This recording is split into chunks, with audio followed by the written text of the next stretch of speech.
좀 전에 민주당 대표 출마 선언을 하고 왔습니다.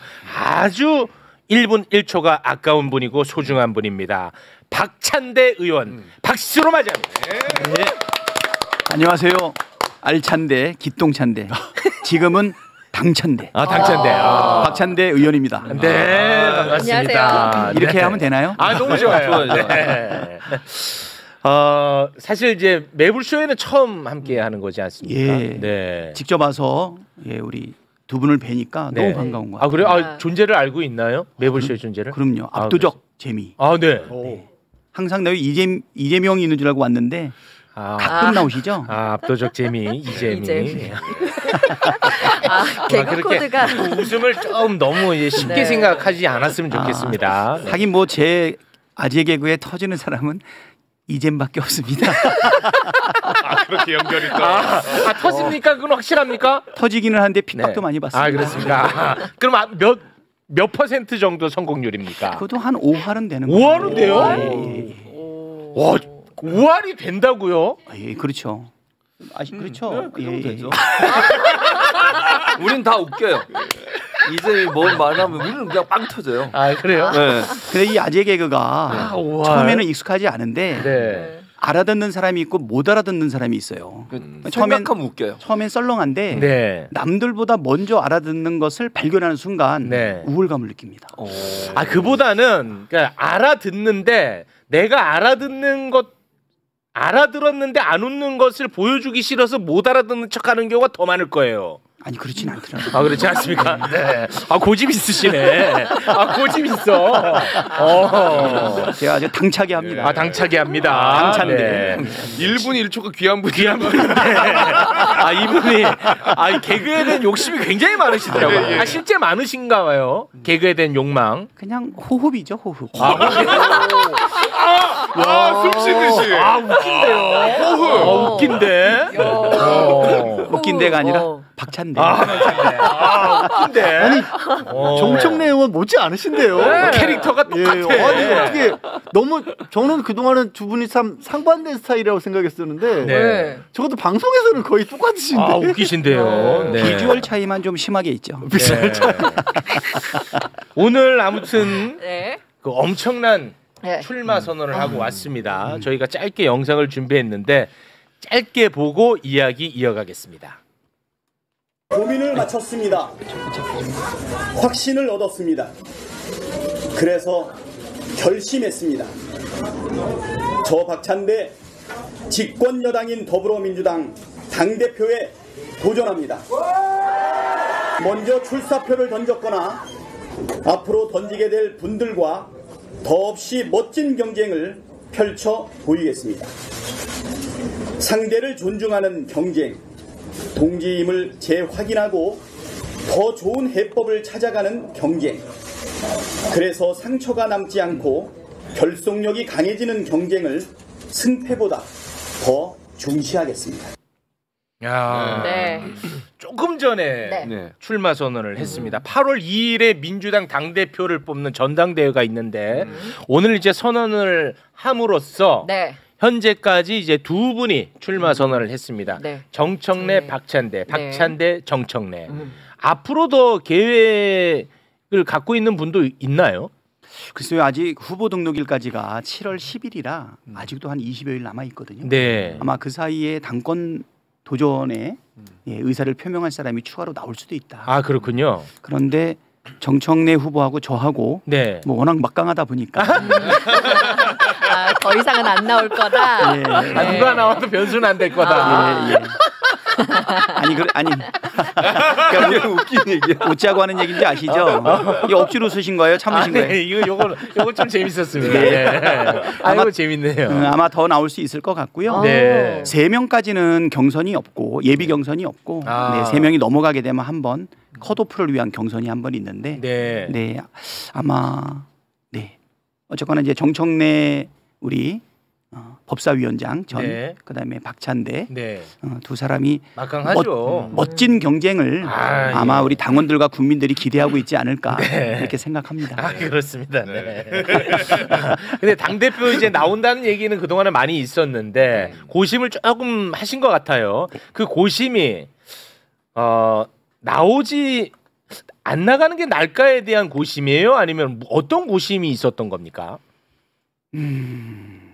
일단은 5월 3일 날 원내대표가 되고 나서 7개월 동안 우리 법사위원장 정청래와 함께 네. 사실 많은 개혁 입법들 또 특히 검사 독재 정권의 정치 검사들 또 탄핵하고 네. 예 그다음에 이제 적절하지 못했던 우리 국무위원들도 뭐 행안부 장관을 비롯해서 몇 사람들을 저희가 탄핵을 진행하고 그렇습니다. 네 그러지 않았습니까? 네. 특검법도 많이 발의하고 그렇습니다. 한 7개월 동안 이렇게 진행을 하면서 뭐 예산도 우리 특할비, 특경비 다 삭감하고 너무 잘하셨어요, 진짜. 네네.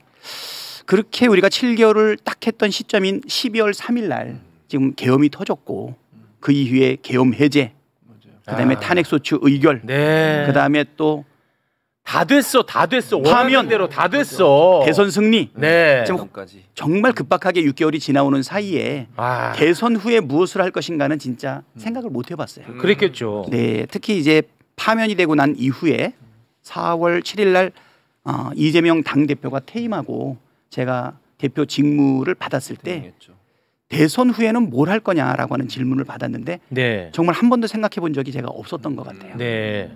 그리고 대선을 우리가 승리하고 6월 4일 날 이재명 대통령 네. 취임한 그날부터 다음 당대표는 누가 될 것인지 사실 국민들과 당원들의 관심이 많았는데요. 네. 사실 그때부터 출마 요청을 받기 시작을 해서 6월 4일부터 오늘 23일까지니까 약 20여일 정도를 계속 출마 요청을 받아왔기 때문에 사실 그때부터 고민이 많이 되었습니다. 뭘 고민했냐? 뭘 고민하신 거예요? 첫 번째, 네네. 전체 당원 500만 명. 그 다음에 당비를 냈던 당원이 한 250만 명. 민주당원이 500만 명이에요? 500만 명. 500만 원 말고. 와, 500만 명. 그 정도의 육박을 하고, 그러니까 당적을 가졌던 사람들인 거죠. 당적 현재 보유되고 있는 사람들. 네. 그리고 주요한 의사결정에 참여하고 있는 자격을 유지하는 권리당원이 저번 대선 경선 때 114만 명이었어요. 그러니까 지금 한 120만 명 정도 된다고 보면 네. 이 거대한 일당뿐 아니라 집권 여당이 된 민주당의 대표 네. 그 자리가 주고 있는 부담과 압박이 크지 않습니까? 그렇죠, 그렇죠. 첫 번째 박찬대가 그만한 자격이 되는가 그것도 고민을 했고 혹시 자격이 된다고 내가 자평을 해도 잘 해낼 수 있는가 그걸 두 가지 고민했고 또 하나는 뭐냐면 하마평이 오르기 시작을 하면서 정청래를 지지하는 사람 또 정청래를 비판하는 사람 또 박찬대를 지지하는 사람 네. 등에 의한 약간의 뭐 갈등이라든가 네. 네거티브가 진행되는 걸 보면서 네. 이 갈등을 어떻게 대처할 건가라고 하는 뭐 그런 부분.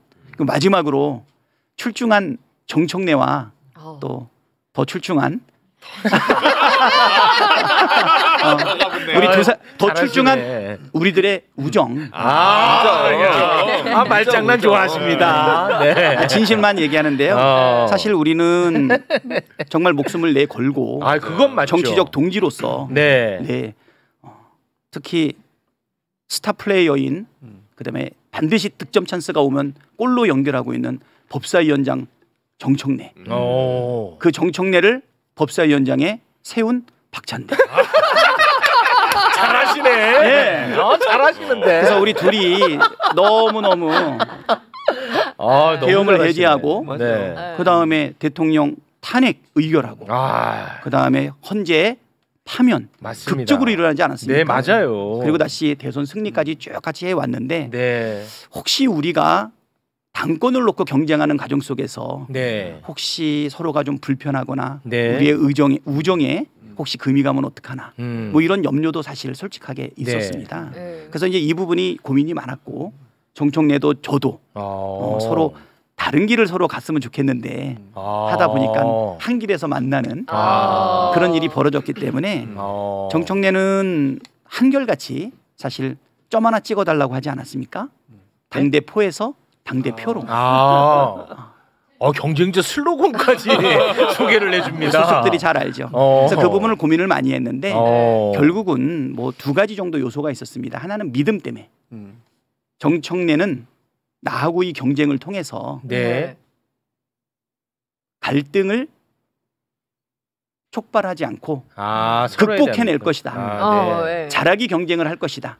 네거티브는 안 할 것이다. 좋네. 저도 그렇게 생각하지만 네. 정청래도 그럴 것이다라는 확신이 들었고요. 아니, 좋아요. SNS 글을 올리셨더라고요. 너무 좋아. 그다음에 두 번째는 좋아. 우리 당원들이 경선 과정에서 발생할 수 있는 여러 가지 마찰이라든가 네. 작은 부작용은 있을 수 있어도 네. 지금 함께 사실은 비세 혁명을 이뤄낸 네. 그 동지들과 당원들 아닙니까? 좋아요. 결국은 우리가 이재명 국민 주권 정부의 성공을 위해서 네. 민주당의 당 대표를 뽑는 이 과정을 통해서 좋아. 다 극복할 수 있을 거다라고 하는 그 믿음, 네.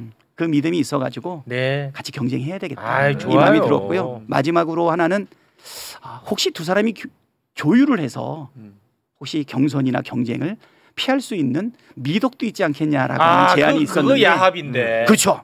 그거는 옛날 문법이라는 거예요. 그 야합이에요. 그렇죠. 그 옛날 문법이죠. 예. 저는 처음에 정치할 때는 예를 들어서 국회의원이나 지역위원장들 간에 광역시도당 위원장을 뽑을 때 서로가 조율해서 네. 당원들끼리 안 싸우게 하는 게 어떤가 하는 게 한동안은 미덕인 적도 있었어요. 근데 지금은 아까 말씀드렸듯이 우리 당의 주인은 당원 아니겠습니까? 이 권리 당원들이 자기들의 판단에 따라 가지고 집단지성을 발휘해서 네. 더 열심히 일할 일꾼을 뽑는 건데 그거를 우리끼리 미덕이라는 이름으로 평가하고 사전에 조율하는 것은 적절하지 않다. 좋아요. 이런 생각이 좀 들어서 네. 그러면 정청래가 가지고 있는 골게터의 그 장점과 그 골게터를 전진 배치했던 코치인 박찬대가 아니 사실 이번에 제가 5월 3일 날 원내대표가 되고 나서 가장 첫 번째 했던 일이 뭐냐면 원구성이에요. 네. 맞아요.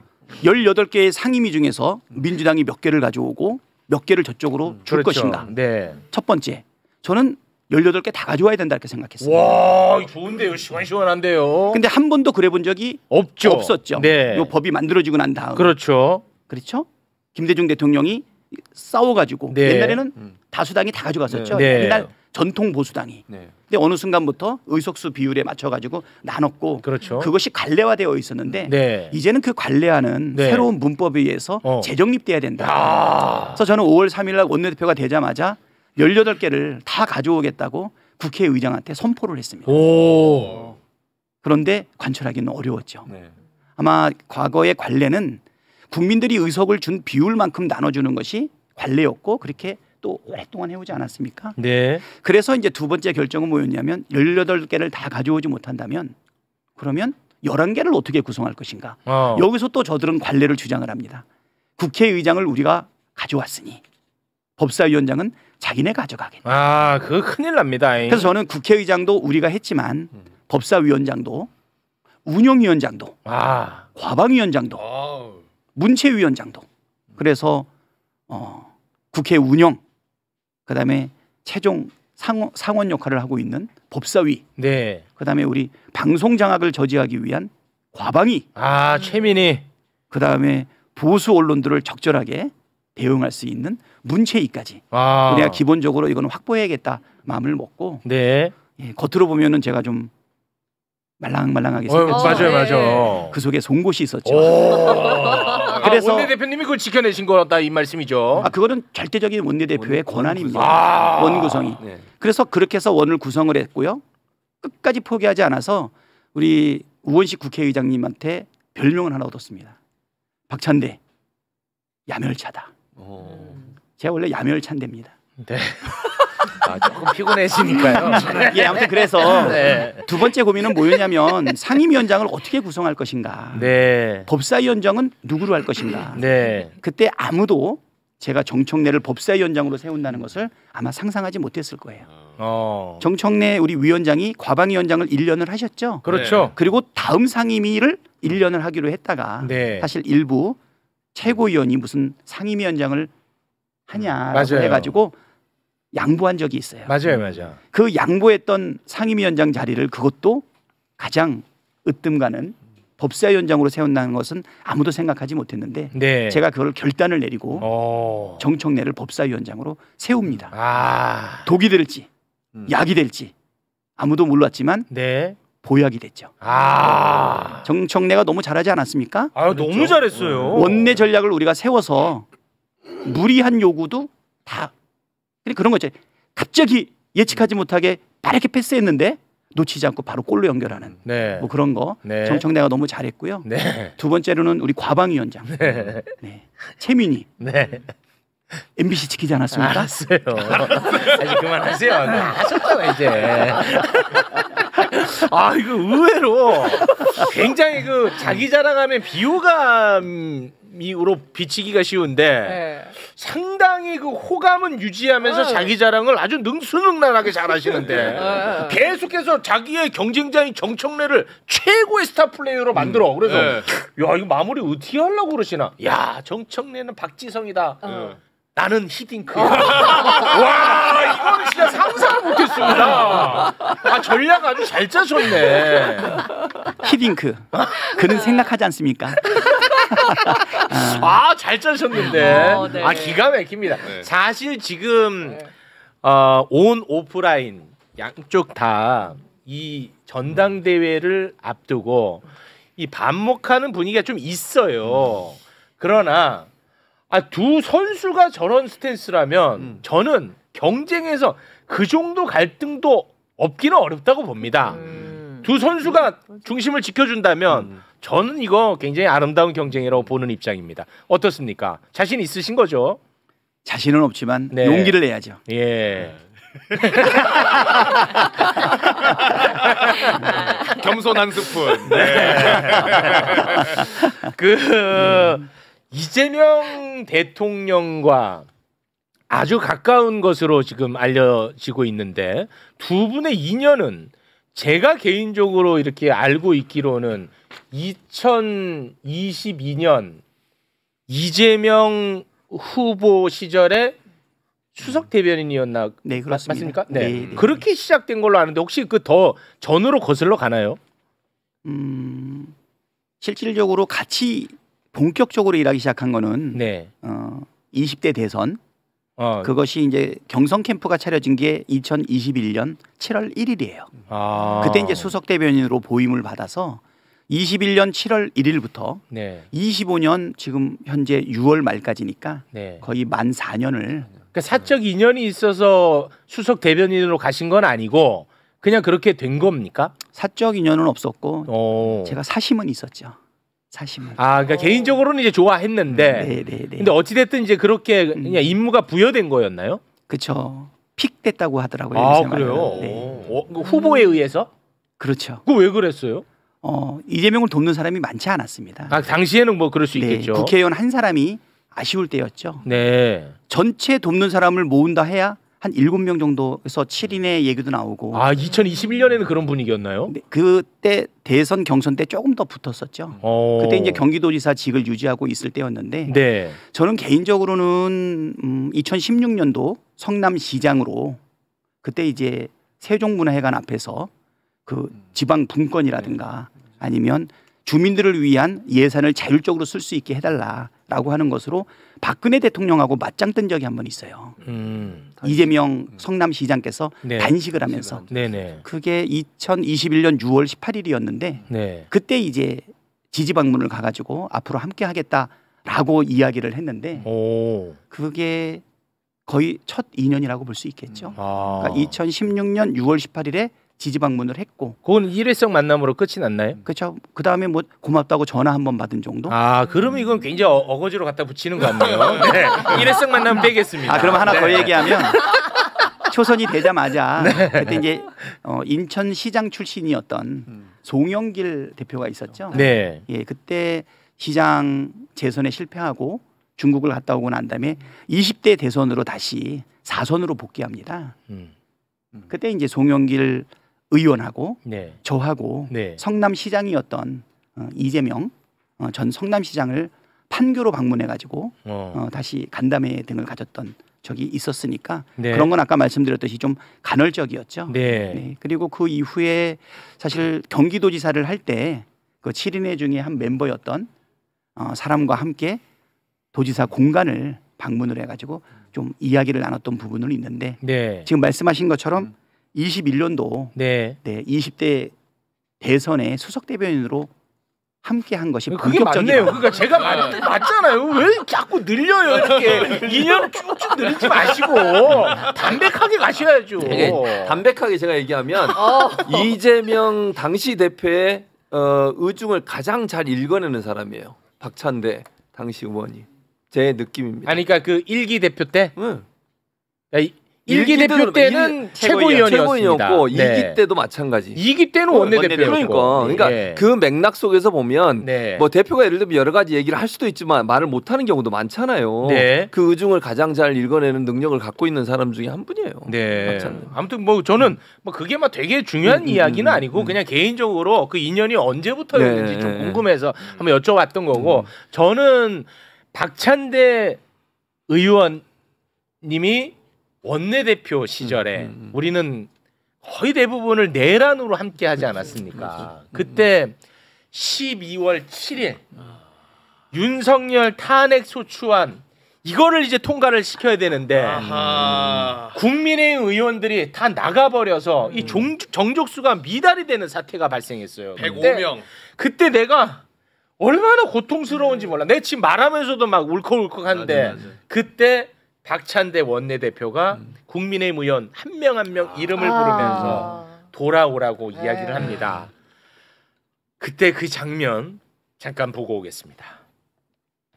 국민의힘 의원들이시여 빨리 돌아오셔서 대한민국의 위기를 극복하고 해결하는 데 참여해 주시기를 간곡히 호소합니다. 권성동 의원, 권영세 의원, 김미애 의원, 김민전 의원, 김상욱 의원, 인요한 의원, 이미자 의원, 어서 빨리 돌아와서 표결에 참석해 주시기 바랍니다. 진짜 같이 울었다. 같이 눈물 났어 진짜. 이거는 사전에 계획을 하신 겁니까? 아니면 어떻게 된 겁니까? 사실은 이제 의총 들어가기 전에 좀 작전을 짰어요. 샤우팅을 하자. 네. 피켓팅을 하자. 네. 아니면 쟤네들이 들어올 때까지 서서 기다리자. 망신을 주자. 여러 가지 이야기가 있었는데 저들을 망신 주고 욕한다 그래가지고 사실 들어오게 할 수 있는 방법은 없다. 그렇죠. 이런 생각이 들어서 맞습니다. 점잖게 진정성 있게 기다리자라고 했는데 막상 제안 설명을 다 끝냈는데 지금 딱 한 명 안철수 의원만 앉아 있는 거예요. 그들이 들어올 시간을 벌어야 되지 않습니까? 그래서 그때부터 한 명씩을 불러야겠다 이렇게 생각을 해서 불렀죠. 그때 우리 의원들도 다 같이 일어나서 불렀고 나중에 알고 보니까 밖에서 이 탄핵 소추안 가결을 기다리던 시민들도 다 같이 화면을 보면서 같이 불렀어요. 한 30명 정도 하고 나니까 목이 아파서 더 이상 할 수가 없는 지경이었는데 31명째 이 사람 내가 이름을 외치고 32명째 못 외치더라도 불러야겠다 해가지고 첫 번째보다 30번째를 더 세게 30번째보다 100번째를 더 세게 108명 이름을 다 부르고 난 다음에도 들어오지 않아서 다시 또 추가 연설을 하고 결국은 아까 말씀하신 것처럼 국힘당 의원 108명 중에 3명만 표결에 참여를 하고 투표가 불성립이 됐던 적이 있었죠. 맞습니다. 근데 이런 장면들이 다 하나하나 쌓여가지고 결국 12월 14일에 그게 통과가 되는 거 아니겠습니까? 이때 김상욱 의원 돌아오라고 너무 세게 얘기하는 바람에 민주당으로까지 돌아왔잖아요. 요 사건 때문에 그렇게 된 겁니다. 너무 세게 얘기했어 그때. 그렇게 해서 이제 민주당까지 돌아오는 그런 사태가 발생을 했습니다. 저 장면 원 외에 있던 분도 막 오셨어요. 원 외에 개혁신당에서도 허은하 의원 오지 않았습니까? 부르지도 않았는데. 부르지도 않았는데. 우리 의원님, 당 대표가 되면은 가장 하고 싶은 게 뭡니까? 저는 공약을 목표라고 해야 될까요? 그건 딱 하나입니다. 국민 주권 정부, 이재명 정부를 성공하게 만드는 거. 결국은 이번에 빛의 혁명을 통해서 네, 새 정부를 만들어 주신 국민들에게 유능함으로 그것은 바로 민생을 회복하고 그리고 경제를 성장시키고 국민을 통합시켜야 되는 것 아닙니까? 네. 또 한편으로는 내란도 완전히 종식해야 되는데요. 맞습니다. 그래서 저는 우리 정부가 민생 회복, 경제 성장, 국민 통합에 힘쓸 때 저희는 유능한 개혁을 해야 된다. 그 부분이 가장 중요하고요. 그것을 이루기 위해서는 당, 정, 대가 원팀이 돼야 된다. 다시 한번 코치의 역할을 해야 되는 것 아닌가 그 생각이 들어서요. 이번에는 선수들 간의 원팀이 아니라 TV를 보는 분들과 응원하는 분들과 뛰는 선수들까지도 함께 하나가 되게끔 하는 것이 제일 중요하다. 원팀을 구성하고 만들어서 유능한 개혁을 이끌어내고 정부가 해야 될 민생, 경제, 통합을 완성하는 일을 서포트하는 거. 그거 하나 하고 두 번째는 이것을 완성시켜줬던 것은 결국 우리 국민들하고 당원들 아닙니까? 결국은 이재명 정부는 국민 주권 정부지 않습니까? 우리는 당원, 주권, 정당을 완성해야 되겠다 이렇게 생각하고 있습니다. 네, 알겠습니다. 말씀 너무 잘하신다. 말씀을 오늘 혹시 뭐 방송을 여러 가지 많이 하고 오셔갖고 정리가 된 거 아니에요? 네, 거기서 연습하고 왔습니다. 아니 근데 아니 오늘 이제 처음 함께 방송하는데 굉장히 그 유쾌하시고 재미있고 그리고 굉장히 호감형인 것 같아요. 앞으로는 좀 방송도 소통 차원에서 좀 하셔야 되지 않을까 하는 민원을 한번 넣어봅니다. 어떻습니까? 예, 저는 안 불러주면 누구처럼 스스로 알아서 올라옵니다. 누구처럼?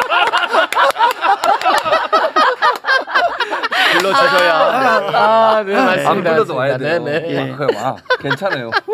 안 불러도 오신 분 있지 않습니까? 허은하 전 대표님. 알겠습니다. 네. 자, 그러면 우리 의원님과는 여기서 인사를 나눌까 하는데요. 우리 의원님하고는 아무 관련 없는 제가 질문 하나만 좀 하면서 마무리. 저하고는 전혀 관련이 없나요? 아주 관련은 없지는 않고 그래도 굉장히 그 정보가 많고 뭐 그렇다고 하니까 좀 이따가 다른 분하고 얘기를 좀 길게 할 부분인데 그 장관 지명이 조금 전에 발표가 났는데 사실 그거 확인 못하고 못하셨어요. 출마 선언하고 그러니까 지금 막 났거든요. 그래요? 네. 근데 뭐 다른 거는 뭐 이따가 얘기 나눌 텐데 그 송미령 농림부 장관 윤석열 정부 장관인데 이분이 유임이 됐어요. 이게 어떻게 된 사연인지 개인적으로 너무 궁금해가지고. 그러게요, 저도. 그러게요. 뭐예요? 아니 잠깐만, 최진봉 교수님. 아니 뭐 이재명 대통령의 의중을 제일 잘하는 분이라던데 아예 모르는데요? 아마 그러니까 제가 볼 때는 대표일 땐 옆에 있었으니까 의중을 잘 읽는데 지금 약간 떨어져 있잖아요. 떨어져 있으니까. 그래서 약간 이제 와이파이가 오는 시간이 좀 필요할 것 같아요. 좀 기다려 보세요. 지금 사실은 국무위원 임명과 관련된 부분은 사실 우리 명통께서 이분은 원칙을 딱 지키시는 분이에요. 해야 할 일과 그러네. 하지 않는 일을 명확하게 구별을 진짜 합니다. 그러네. 지금 연기하고 계시는 거 아니죠? 진짜 아닙니다. 아예 모르시네. 진짜. 근데 이제 송미령 장관은 사실 제가 몇 번 만났는데 이런 얘기 해도 되는지 모르겠지만 자기는 노무현 대통령을 너무 존경한다 이렇게 얘기를 하더라고요. 혹시 마음속에 지향하고 있었던 정치적 지향이 있었는데 뭐 그런 것이 혹시 반영되었는지 아니면 그가 펼치는 농정이라든가 국무위원으로서의 역할이 적절했는지 그런 것이 아마 판단됐는지는 다만 우리가 그 농업 관련 여러 법들이 여러 번 부결된 적이 있어요. 그러니까 농안법이라든가 농재해 보험법이라든가 그다음에 뭐 한우법이라든가 양국관리법 그렇죠. 그런 거에 있어서 사실 농림부 장관이 그 역할을 제대로 못한 것 아닌가 하는 그런 부분 아쉬움은 있거든요. 사실. 그런 부분이 있는데 이분으로 결정된 것은 네. 뭔가 깊은 뜻이 있지 않을까. 근데 저는 그냥 공유되지는 않았지만 공유가 전혀 안 돼 있어. 제가 생각할 때는 아마 이제 그 전임 때 임명된 장관들하고 이재명 대통령께서 몇 번 회의를 하셨잖아요. 네, 국무회의 했었죠. 네, 그 과정에서 아마 이제 뭐 질문하고 답변하고 또 뭐 보고하고 이런 과정에서 일정 부분 좀 다른 장관들과의 어떤 차별성이 그러지 않았을까? 네, 저도 그냥 추측입니다 이거는. 그리고 또 하나가 그 이재명 우리 대통령께서 전에 대표 시절에 저하고 사적으로 이야기를 나눠도 가장 검증된 일 잘하는 조직이 바로 공무원 조직이고 관료 조직이다. 근데 윤석열 정부 때는 왜 저렇게 무능했을까? 그것은 지도자를 잘못 만났기 때문에 그렇다. 자기가 한 명의 고급 공무원, 고위 공무원이 얼마나 유능한지 그것을 보여줄 수 있다. 그것을 성남시장 할 때, 경기도지사 할 때 충분히 보여줬고 대통령이 되셨으면 국가 전체를 주관하고 있는 아마 국무위원들을 쓰기 나름이다라고 하는 부분이 있었는데 아마 그런 부분들이 반영되지 않았을까 이런 생각은 들고요. 인사는 대통령의 고유 권한이기 때문에 아직 당대표가 되지 않은 저하고 공유할 일은 아니다. 공유됐다 하더라도 말씀드릴 수 없다. 이거 안 됐잖아요. 아는 것처럼. 신비주의 안 되나요? 아예 모르시면서 뭐 마치 뭔가 좀 있는 것처럼. 아까 2년을 막 늘리다가 2년 늘리는 거 실패했다 그랬잖아요. 사실은 5년을 늘리라고 했던 거예요. 2년이 아니고 2021년을 2016년으로 한번 늘려볼까 하다가 5년을 늘려볼까 했는데 2년을 늘리는 것도 실패했어요. 그럼 뭐 다 실패해요. 지금도 지금. 지금 마지막까지 다 실패입니다. 알겠습니다. 그럼 다음에 안 불러주시나요? 재밌어서 부를 것 같아요. 저도 최진봉의 길을 갈까요? 그럼요. 언제든지 오세요. 그냥 오세요. 저희가 또 한번 모시도록 하겠습니다. 감사합니다. 두 분과는 여기서 인사 나누도록 하겠습니다. 두 분 대단히 고맙습니다. 감사합니다. 재밌으셨어요.